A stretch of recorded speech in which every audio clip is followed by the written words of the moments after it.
Well, we just saw As Above, So Below, and on this show I take my friends, we go see a movie, we review it in the car, and we have a discussion. The review part is spoiler-free, so if you're on the fence, that'll help you decide if this might be a movie you want to check out.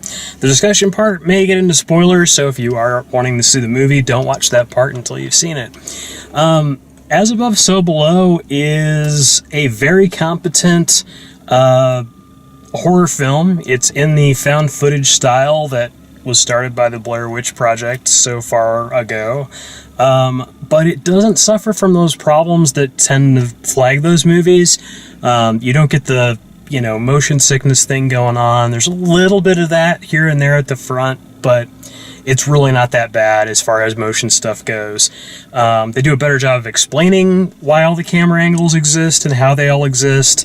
Overall, it does a really good job of putting a couple of lines here and there to explain why it's doing what it's doing and how all of this stuff is working.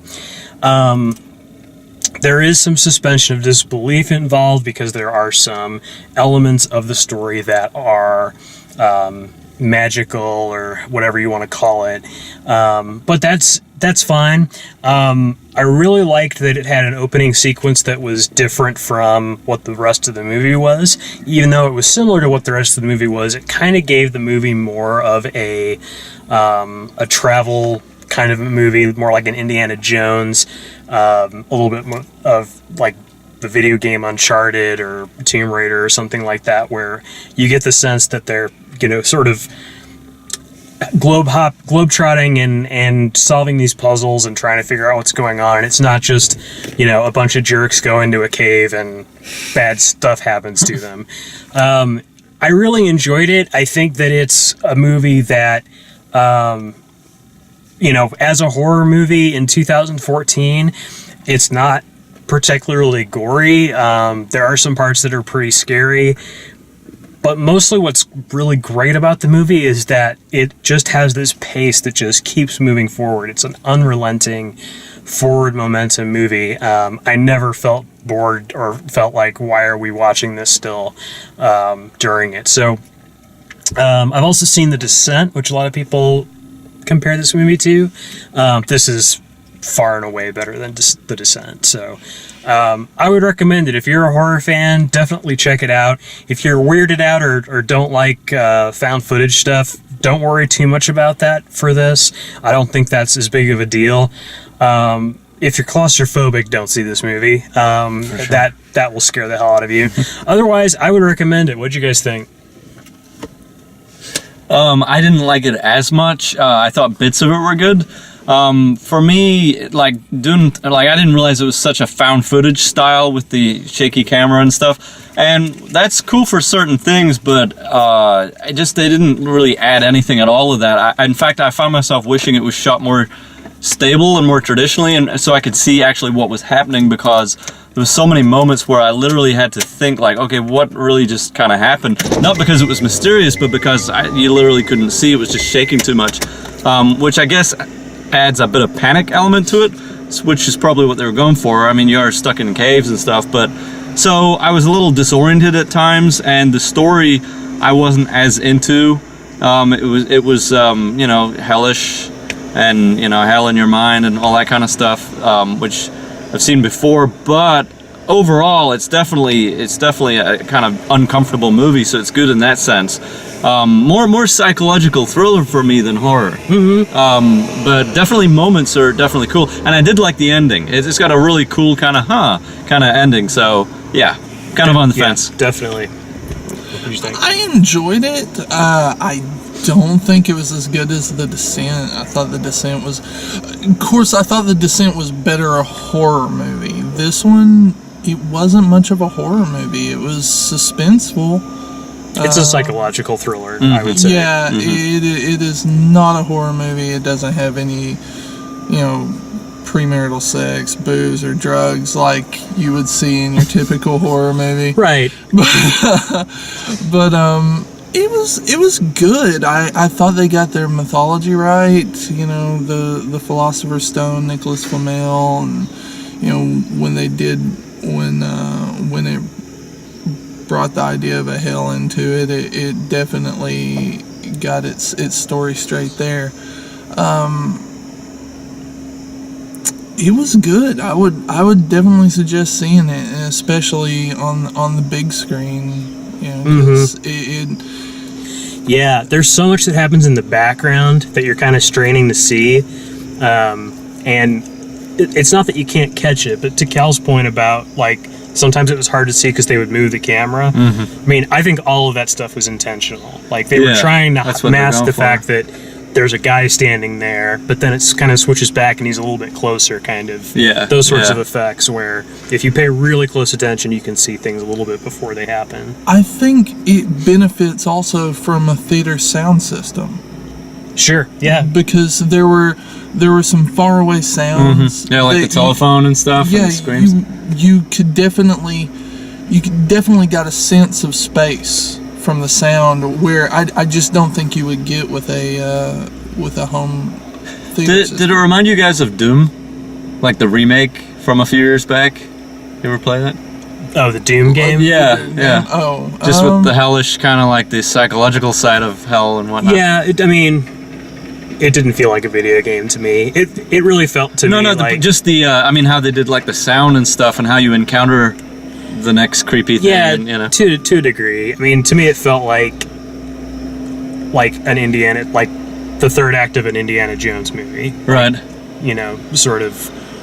There's a trap coming to get us, or there's something coming to get us, and we Yeah. have to keep moving forward. something you brought up is once it gets started, it doesn't let off the gas pedal. No. Yeah. Like the it was a pacing- slow start for me. Did you find it was kind of a slow ramp into what was going on? But once it Well, did, we it was can like, we can get into that in the spoiler part, but yeah, I really enjoyed the opening, and I like that they kind of stopped and gave a little bit more background on the characters, and then they went into the next part of the movie, and then the you go main in. chapter of the movie. So But I really enjoyed the pacing. I thought I it did was too. great. I really liked it.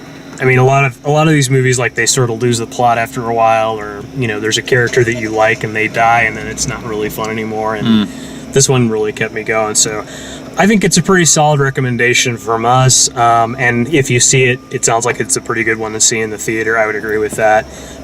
Barring that, you know, Blu-ray and a really nice home theater system, surround system. So this is the part where we start talking about plot spoilers and things. So if you are going to go see it, don't watch anymore. Yeah, so that opening sequence in Iran, I thought was really a great way to set up the movie. Where Yeah, that was pretty intense. With you show us her solving a puzzle and going somewhere where she's not supposed to go, and there's so many screenwriters that would be like, oh, let's save that for the sequel, you know, or let's make a whole movie out of that instead of shooting it like this. And this made the whole scope of the movie seem bigger, Yeah. even though there's only like 8 people in the whole cast. and kind of established her as being the risk taker that she Yeah. was all throughout the movie. It also did a little bit of foreshadowing because when in Iran, when she goes down into that cavern, they start blowing it up. Her dad. She sees her dad hanging there. Yeah. And you just have a moment like, okay, is that guy there? And then all of a sudden it's gone because everything's exploding. Which that brings me to what I would say is it's not necessarily a flaw, it's just the movie's universe and the way that they decide to portray the universe. But if, like, for example, well, okay, to put it simply, the camera can see the things that they are seeing. Yeah. So when she sees her father there for a second and then gone, the camera sees it. Yeah. Because we're not seeing her perspective. We're seeing the camera strapped on her head. Yeah. Right? So in this world there aren't hallucinations. There are Yeah, it kind of takes away from apparitions. the hell place being in a place more than being a state of, you know, because that turned up in Iran as well. like what I found weird was like Anywhere underground is hell. there was the Clearly. kid that was drowning. Yeah. The guy was trying to save him. Yeah, his brother. That part, and she's telling him that's not real. Like, he's not there. And of course, Yeah, we were seeing it. he's not real, because how could he be there, and how could he be under that water, and Yeah. all of that kind of and know who he is and all of that stuff. Yeah. but at the same time, it's sort of a weird thing that they don't sci-fi out and say, well, it's a psychological thing. It's a something that's happening that only that person sees it, or we're all hallucinating and that's why we're seeing it. It's like, no, the camera can actually see these things. Yeah. Well, everybody Because everybody saw everyone else's thing as well, like a burning car like and the all car, that. Yeah. The car really put that home because everybody gave that car a wide berth. And then all of a sudden, it just starts yanking in. Next thing, his feet sticking out of the ground. That was really cool. I thought, like, as soon as he started getting pulled towards it, all of a sudden, you could see kind of the air around the car start to bend in, kind of like a light trick, and then boom, it was gone, and his feet are. Yeah, that was a great trick. Something else that I don't really get. I'm sure that if I watched it again, or if somebody explained it to me, it would make sense. But I missed how the Philosopher's Stone, what they thought was the Philosopher's Stone, had the power to heal Susie's arm. Yeah, how did she know that in the first place? Because she took it and then rubbed it on her. At first, I thought it was. She knew what else. the Philosopher's Stone could do. Okay, because that's documented. Okay, it grants you eternal life. It can power something forever. Okay, like it's so she knew to at least try it. It's like the God Stone. Sure, but, it can't bring people back to life. But see, I thought that was an interesting scene, and I apologize for interrupting. It was when she healed her arm, she scraped the stone off. But then she put her hand on top of her arm, and then it healed. Later, when she tried to heal and it wasn't working, she didn't put her hand on it. And then at the very end, I don't think that's true. She put her hand down on the wound, and you don't see the stone. But when she took it off, if you look close enough, the wound is gone, but she still has that red stone in her hand. She placed the stone directly on the wound the first time. What I gathered from it is it's her belief that is causing everything to change, because when the stone doesn't work, she doesn't put her hand on the wound. So what you're saying is that when she put the stone back, she gained the power to believe things into. It was the mirror. Like when she puts the stone back, she sees the mirror. It reveals the true stone. The stone is her belief. I see. The stone is her That belief. makes sense. As above, so below. Yeah.